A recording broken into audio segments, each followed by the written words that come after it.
Merumuskan tujuan pembelajaran fase D mata pelajaran Bahasa Indonesia untuk implementasi kurikulum Merdeka.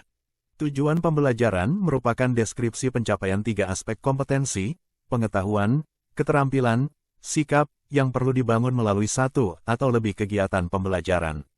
Pada kurikulum Merdeka, fase D, umumnya untuk kelas 7-9 SMP atau sederajat. Dalam merumuskan tujuan pembelajaran untuk implementasi kurikulum Merdeka, pendidik perlu memahami capaian pembelajaran atau CP. Tentang apa yang harus dipelajari peserta didik dalam suatu fase. Setelah memahami capaian pembelajaran, pendidik kemudian membuat tujuan pembelajaran, menggunakan kata kunci atau kata kerja yang telah diidentifikasi. Tujuan pembelajaran yang dikembangkan ini merupakan hal yang perlu dicapai peserta didik dalam 1 atau lebih jam pelajaran, hingga akhirnya, pada penghujung fase mereka dapat mencapai capaian pembelajaran. Oleh karena itu, untuk CP dalam 1 fase, pendidik perlu mengembangkan capaian pembelajaran, CP, tersebut ke dalam beberapa tujuan pembelajaran yang bersifat operasional dan konkret. Tahap perencanaan pembelajaran dan asesmen, implementasi kurikulum Merdeka. 1.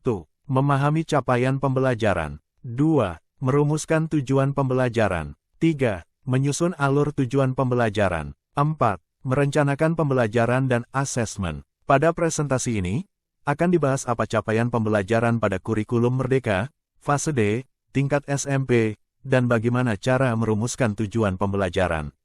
Contoh cara merumuskan tujuan pembelajaran dibuat menggunakan capaian pembelajaran mata pelajaran Bahasa Indonesia. Berikut, untuk mengetahui apa capaian pembelajaran pada setiap fase, dan bagaimana cara merumuskan tujuan pembelajaran. Dokumen tayangan dalam video ini dapat Anda unduh dari link yang ada di deskripsi video ini.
Sekarang Anda telah mempelajari ulasan cara merumuskan tujuan pembelajaran.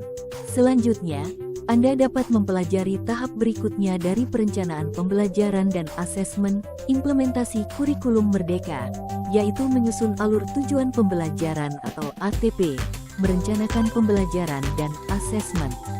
Dapat dipelajari di buku panduan, pembelajaran dan asesmen, pendidikan anak usia dini, pendidikan dasar, dan menengah, terbitan Kementerian Pendidikan, Kebudayaan, Riset, dan Teknologi tahun 2022. Juga dapat dipelajari di platform Merdeka Mengajar Kemdikbud.